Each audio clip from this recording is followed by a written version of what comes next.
We're going to jump right into creating photo ads for Facebook and Instagram. We'll start with brainstorming and finding inspiration and planning things out. Then we'll go into different camera settings so you can get the best photos possible. Then we're going to go on a platform which has free and paid options, and we'll completely design the photos so they are 100% ready to be uploaded to your Facebook ad campaigns. This does have some clips from my 2-hour Facebook ads training. I will link to that at the end, but even if you've already seen that, I definitely recommend watching this all the way through because there's so much new stuff. We're gonna start by doing some brainstorming and finding inspiration, and this should really be an ongoing process. For my customers and clients, we're doing like 10, 20, 30, sometimes even 100 new ads per month, just because you need to constantly be innovating and keep things fresh and working really well. So how do you even get started? The first thing you can do is go to facebook.com/ads/library. And we want to switch to search all. And you can look up your competitors. You can also look up people in your industry. So I do a lot with like food and beverage. So we can just do HelloFresh for this example. You can choose the country and the platform. I usually like to keep it at all platforms.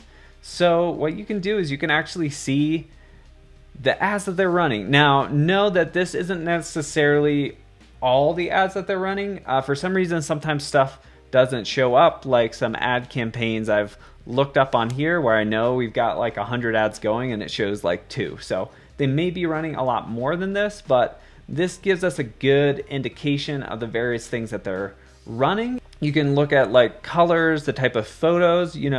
Typically people use like photos of people work really well, but they've got these really nice product shots. We also want to look at sort of a ratio of photos to video. So if it's like a course or something like that, informational, coach, consultant, probably like 80% are going to be videos. If it's something very, very visual and simple and easy to understand, like HelloFresh or food, I find sometimes with that you have like 60, 70, 75% of them are photos.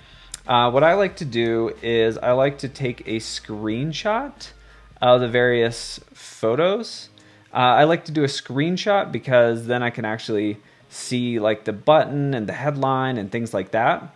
And then I always move them to, I have like an inspiration folder on my desk, creative folder. And it's not necessarily to copy people, but it's to just provide inspiration. And sometimes you can innovate it or make it your own and make it even better than the initial one. But I always recommend looking up someone who's kind of a big player in your industry, even if they're not a direct competitor. You do want to think about sometimes companies of different sizes have different priorities. Like if you're a new soft drink company, you may just be trying to get as many sales as possible, whereas someone like Coke may just kind of build brand awareness and get people to like their brand and stuff like that. Now, it starts with the most recent ads, and then at the bottom is going to be the ones launched the furthest back. So I always like to look at what ads are the furthest back. What's the earliest ones that we have? The reason I do this is this was launched in July. I'm recording this late October, so it's been running close to half a year, not quite half a year. If this ad was not making money, they would not be running it.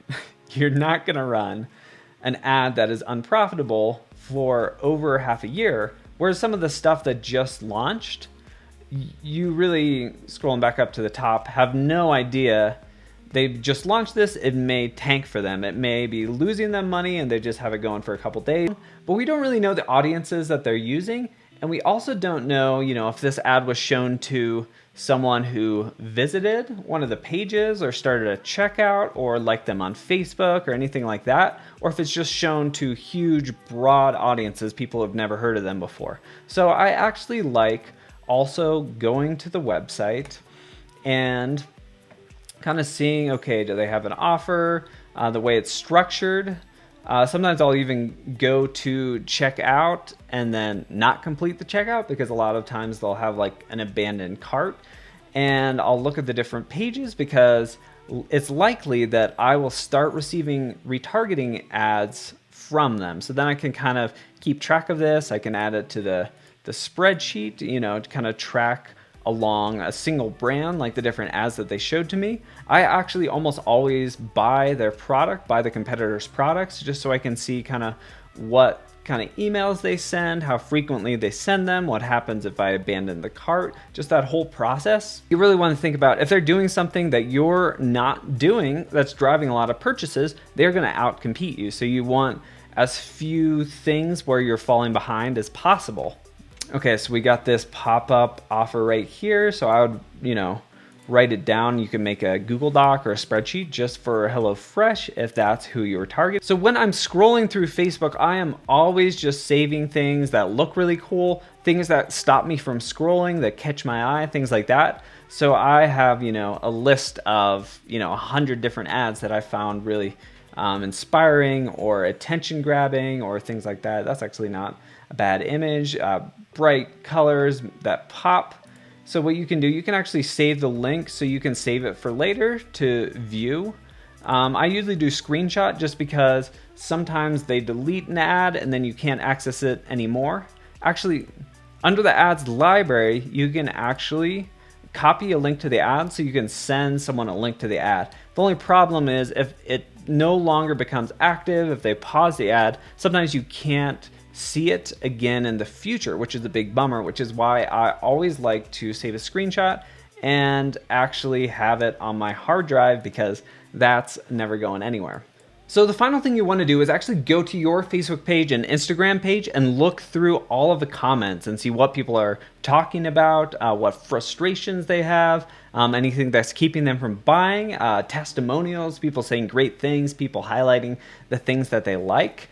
It's much, much better if it's actually for your page, your actual customers talking. If you don't have a following, I'd recommend building one up, building that community. It's really helpful for running Facebook ads, Instagram ads. If you don't have a following, actually look up one of your competitors and read through all of their comments. So I'm going to pretend that this is my page and my brand. So I'd go through and just look through the comments and actually spend 20 minutes, 30 minutes, depending how many there are, seeing what people are discussing. This can also give you ideas for audiences. This woman says she's a nurse, keeps me full during my shift. So I would definitely take a screenshot of that. And I would also grab the text and punch it into my thing, like testimonials, things for my page. It's up to you how you want to organize this, but just so you're saving that so you can reference it at any point in the future. With Facebook ads, you have the headline, like the main text that people see, the text down below. But if it's a photo or a video, you can also put text like at the top or on the photo. So you'd really want those to be just suck people in. If the text is, suppose this happened to you on your wedding day, they really are gonna want to find out more. If it's on the page, actually click on that page. One of the worst things that you can do in Facebook is just being incredibly boring. You want to inspire some sort of emotion, make people build up curiosity, make people smile, make them laugh.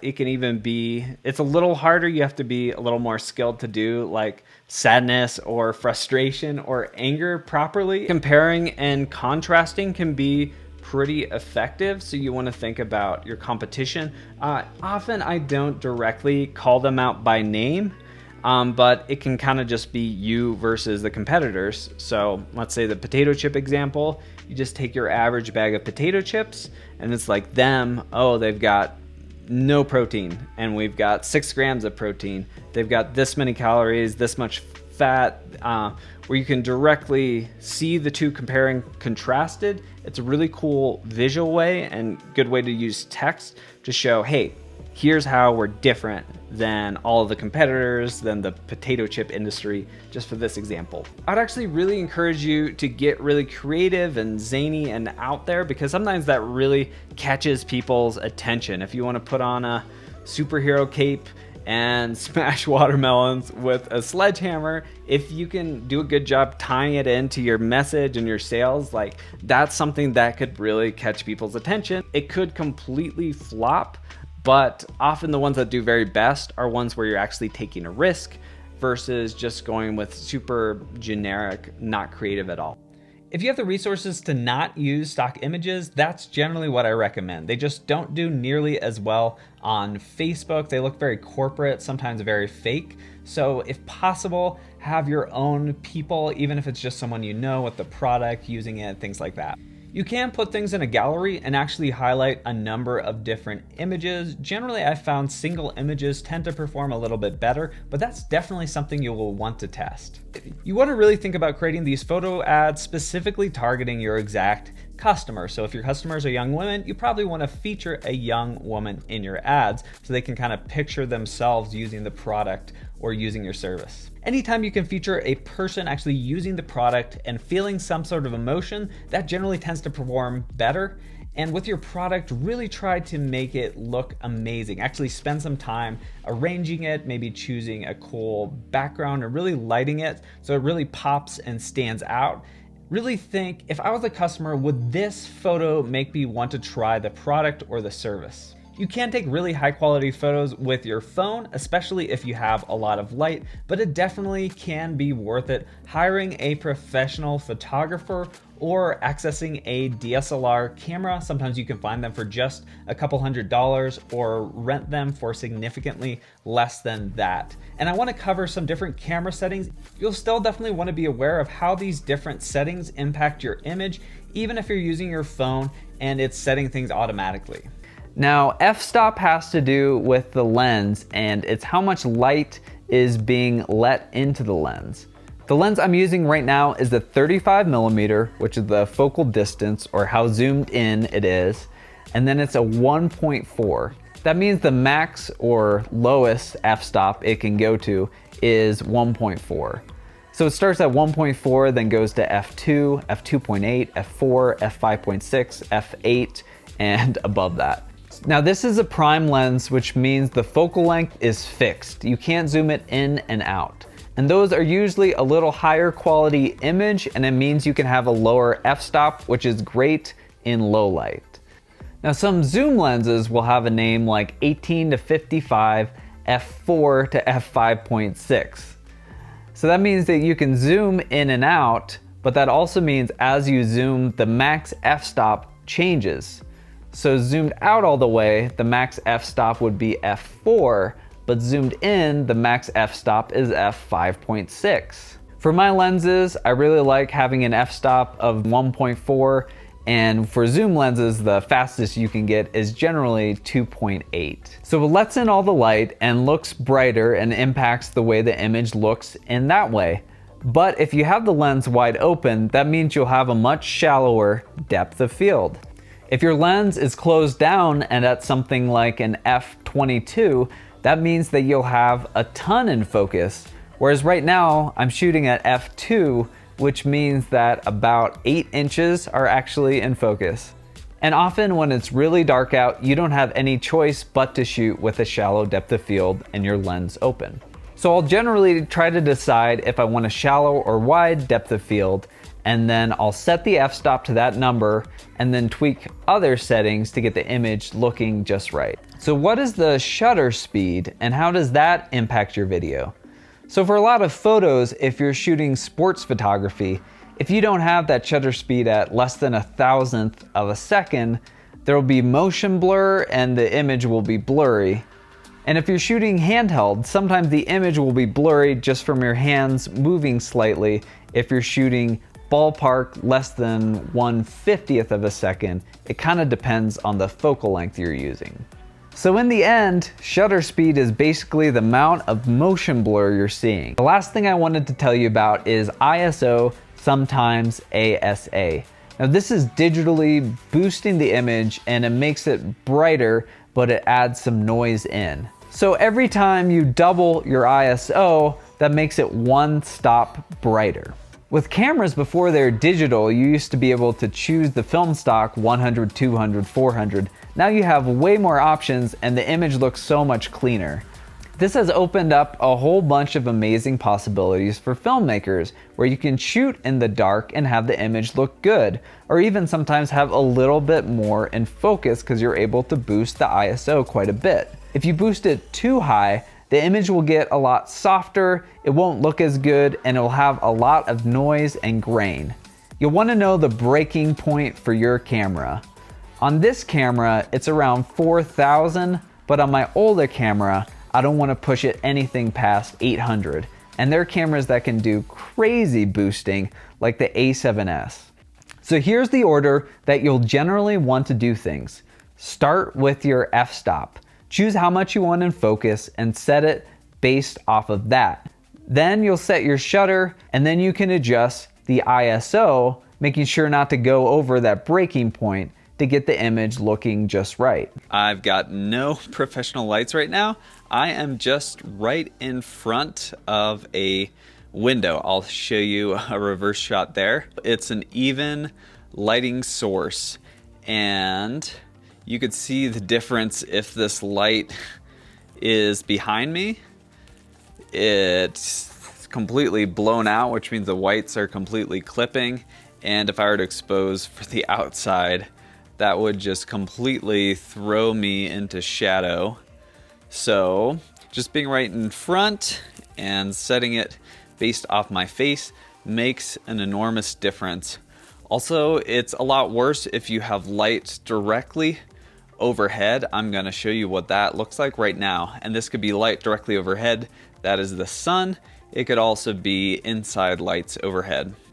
So right now I have the light directly overhead, and it's not a good look. There's a lot of light here and hardly any, especially down here, which makes me look extra tired and kind of sunken eyes. And you know, even if I adjust, you can tap your phone and kind of drag to set it manually, but no matter where I put it, now it's no longer as bad on my nose, but my eyes are just completely dark. So you can see why this isn't a good look. Yeah, no matter how I adjust it. So you run into this if you're shooting at noon or just inside at night and you have lights coming from overhead like they are now rather than at eye level. The best times for outside light, generally 60 to 90 minutes after sunrise or 60 to 90 minutes before sunset. But really those 3-hour windows on either side are pretty solid. If it's noon, the sun's gonna be really strong directly overhead. It's not going to look as good. If you're shooting then, if you can be in the shade and try to have a lot of it behind you in the shade as well, you don't want it to be crazy bright and you're really, really dark. You do want to focus on making your face exposed correctly or the correct levels if it's a choice between having the background way too bright or your face way too dark. This is an example of an area that's just way too dark for my phone, and you can see there's just a whole lot of noise and grain that's trying to electronically boost the image in post. It just doesn't look very good. Not only does it get really grainy, the image is also incredibly soft. So you want light sources that are closer to you and that provide a lot of light, preferably at eye level and not overhead. For creating the ads, I use the online platform Glorify. It's very similar to something like Canva. They do have a free trial, and then it's about $10 a month if you want unlimited access to everything. So very similar to Canva, but it has an awesome background cutout tool, and it's really designed entirely around e-commerce. Let's say we want to do a square photo. You can look up like by most popular, and then just find something that works really well, and then you can just punch in your own photo, and everything is completely editable.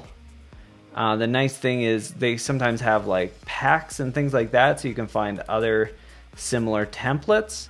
So you can see there's a whole bunch of other designs. I like the smart resize. It makes it pretty easy to do, let's say 1080 by 1920. You still have to do some work, but you can see it pretty quickly readjusted that. So it's now in the story format, which we'll definitely want. So you can like remove the images and change out the fonts, give the text whatever name you want. And let's see, I've got my uploads. So we can just put that waffle in there.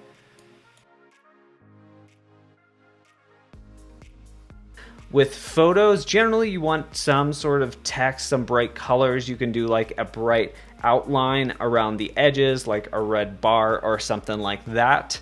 Occasionally you can actually make it work where it has no text, where it kind of like blends in with the timeline a little bit and just looks like they're seeing a photo from someone else, so it doesn't scream ad to them. Usually that works best if it's a photo that's just like every day, like it was just taken with someone's phone, where people kind of get sucked in, especially with food or something like that.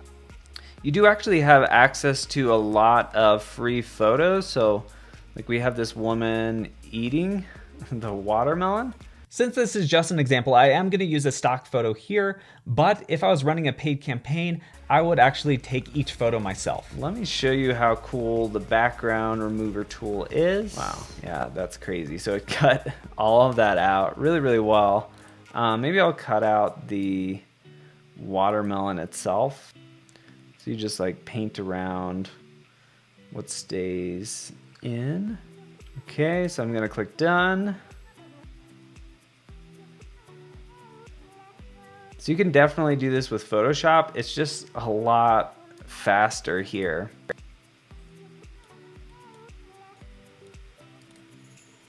One quick tip, any program you're working in, you know, this looks huge, her face looks giant, but you have to think about people are going to see this, you know, like that big. If it's in the sidebar, it may even be like that big. So I always look at it at different sizes when I'm doing it.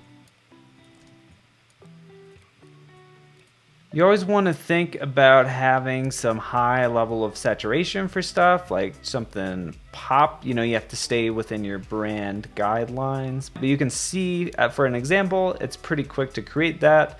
I'm gonna click download. You can also do a transparent image if you wanted a photo like just of a woman. So I'm gonna do high res JPEG. When I'm running ads, we're usually doing like 20, 30, 50, 100 different ads per month. The thing is, you don't have to do a brand new redesign on each one. What you can do is like change out this text, even try it with no text, change out the photo. So I could easily turn this into 4 variations, 5 variations. Let me switch out the text to gluten-free.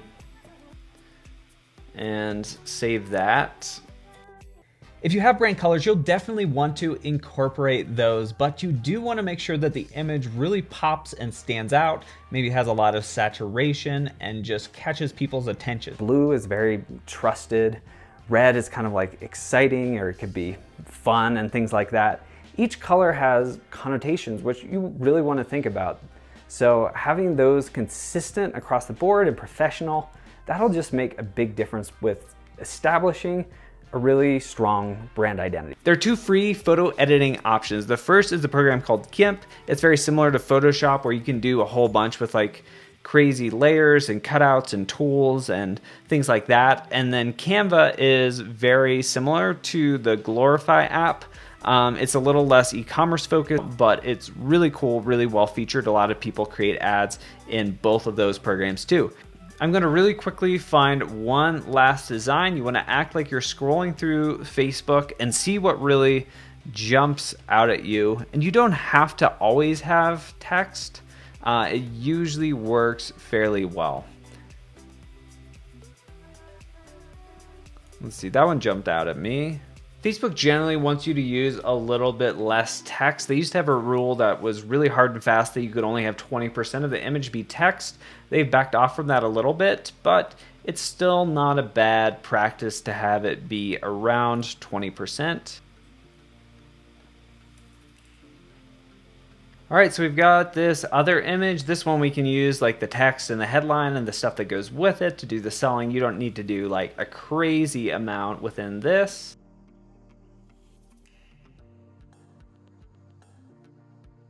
Now you should have your ads. Let me give you some bonus tips. People love smiling faces, or people that are actually showing emotion or actually enjoying things. People also love like babies and puppies. Those tend to gain a whole lot of attention and a whole lot of likes. You want to do square as well as story. So I would recommend doing like 1080 by 1080 and 1080 by 1920 or something similar to that. So it's actually high res and looks really good. You want to do a variety of ads, but that can be as simple as switching out a headline or changing out the photo or swapping out the color or things like that.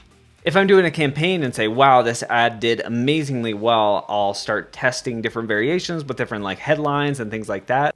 If you haven't seen it yet, definitely check out my 2-hour Facebook ads training that takes you from beginner to expert. You can also check out the tutorial over there or sign up via email for my 18-day Facebook ads course where you get a new lesson every single day.